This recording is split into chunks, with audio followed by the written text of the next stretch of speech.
Hey everybody, I'm Zee Garcia, and today I'm taking a look at a trick-taking game with some set collection called Djinn.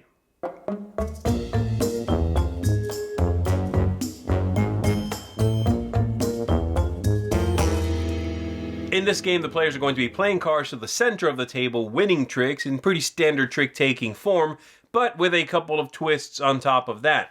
The first one is that they are going to be collecting cards from those tricks that they win in order to make sets and progress through the various caves in the game in order to win.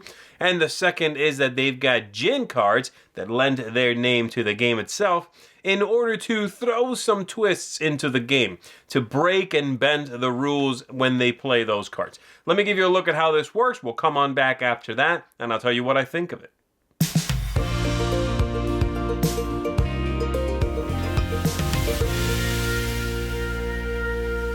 To set up the game, we're going to shuffle up the cave cards, which are these over here, and we're going to lay out 3 of the 3s, 3 4s, and 3 of the 5s, out of a total 6 for each of the different kinds. The rest will be set aside, and this is what the players are trying to progress through in order to win the game. A level 3, then a 4, any of them, then a 5, any of them, and the game will be over with that player winning the game. We're going to shuffle up the deck of cards. Everyone gets a hand of 8, and everyone is also given one of these Djinn cards, which are special powers. And they'll tell you on the other side when you should play it and what it'll do for you when you play that card. Everyone has a starting color here that also begins at the top of the cave cards, and then you are going to flip over one card from the deck to determine what the trump color will be. In this case, it is that purple color there with the compass. And you are ready to begin. So the play is actually fairly straightforward if you are familiar with trick-taking games. I'm going to start over here, the yellow player, and I would play any one card I want into the center of the table. The other players around the table must follow suit if they can. And so we'll take a look at this player here. They can play the 11 there. And then this player will take a look at their hand. They have no yellow at all, so they could trump in by playing any other suit, okay, if you cannot follow yellow. And if trump is in the trick at all, then the highest trump suit card is going to be the winner. And so in this case, this player here is going to take it.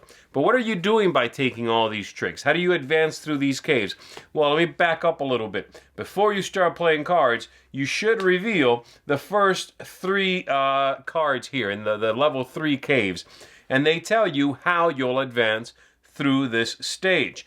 And so this one right here says you're going to need 3 cards, as will all the 3 level cards here. And you need those 3 cards to, summed together, equal more than 15.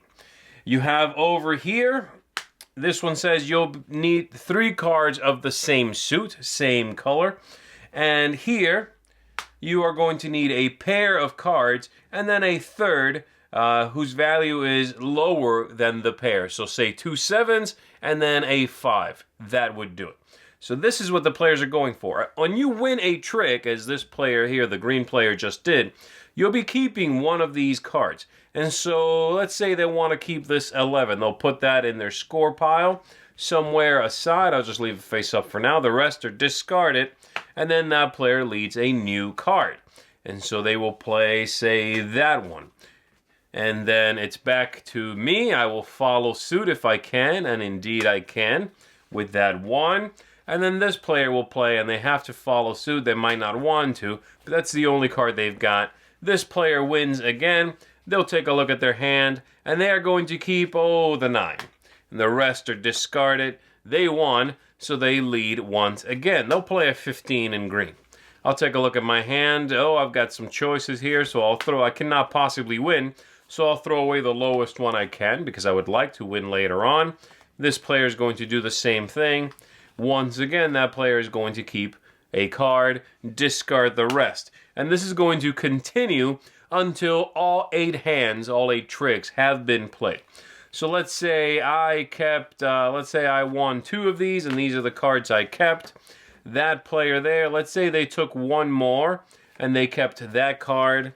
And that is 1, 2, 3, 4, 5, 6, which means this player would have won 2 tricks. And we're going to give them, these 2. Once that's over, and the hand is over, then we check to see if anyone can progress through the stages of the cave.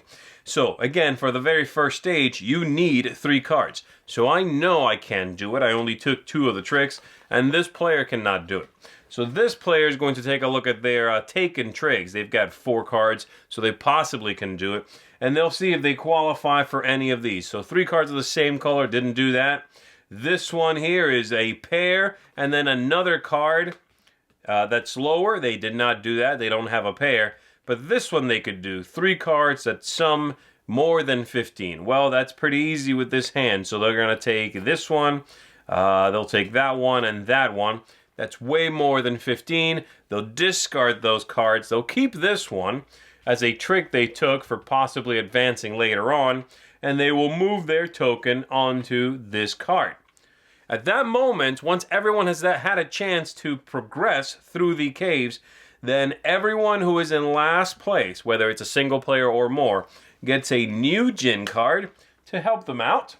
And then if the very next level to be advanced into is not revealed, we'll go ahead and reveal it now.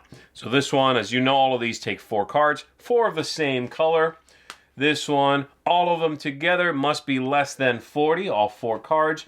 And this one requires a straight. It does not necessarily have to be those numbers, but they need a straight.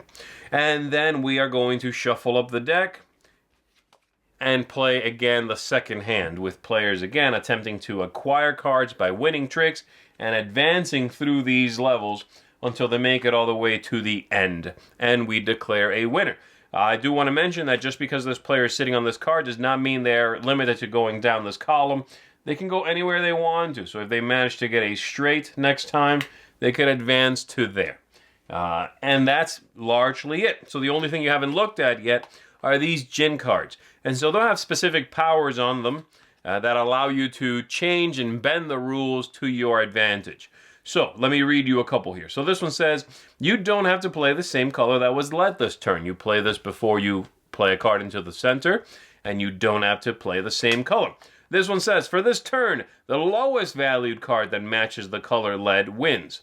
This even beats trump, it says. This one says, subtract 5 from any card played this turn. And these you're allowed to play, by the way, when it's your turn, before or after you play a card into the center. This one, pass when it's your turn. Play a card after everyone else has played a card this turn. Very powerful. And then this one, choose a player that already played a card, replace their card with the top card from the deck. Nasty. And so that's everything there is to it. You'll be moving along, trying to complete your way through the caves and win the whole thing. So let's go back up top, and let me tell you what I thought about this clever and a little bit tricky trick-taking game. Alright, so that's Djinn. Let me tell you what I think of it. I'm going to start with thematic ties. This game, of course, has this whole, Aladdin, Arabian Nights kind of theme attached to it. And I think it allows for the idea of these genie cards being so powerful and messing with the order of the day. But overall, the theme is pretty thin. I mean, I appreciate it that in a trick-taking game, there is some theme. Usually there is, no theme at all, or one that is severely pasted on. So this one kind of works. I can see that in this one. The aesthetics, the component quality, the look of everything being congruent, I do like that. I think the card quality is okay. The cards they're fine. They work well.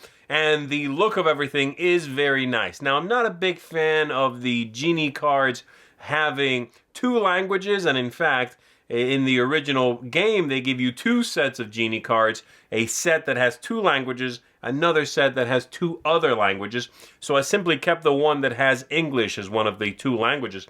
But, and I understand why they have to do that in order to make it work with many languages, and in order to not have to print 4 sets of those cards.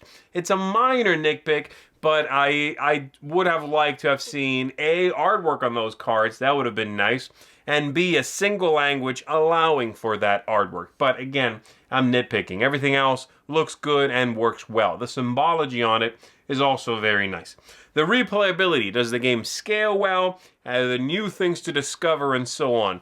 I think the amount of discovery is kept to a minimum, but I like that because they put most of the crazy, twisty stuff in that Djinn deck and allow the goals, for example, to be pretty straightforward. That's a good idea. I don't want to have to be deciphering those every time I play the game. Once you've played this game once, at most twice, you know what the symbols mean. 4 of the same, fine. A pair and then another card that's lower, you know. And even the level 5 cards, which require a set of 5 cards from you to cash in, are variations on the same thing, you know. A couple of pairs and another card that's lower, 5 cards of the same color, that sort of thing. So I think it allows for the replayability to be high with new folks as well that don't have to learn a whole lot. And the Djinn cards, you even don't have to explain them before you begin the game. Simply allow players to draw the ones they are entitled to, and they are self-explanatory. They are well written, they make sense. So that's good.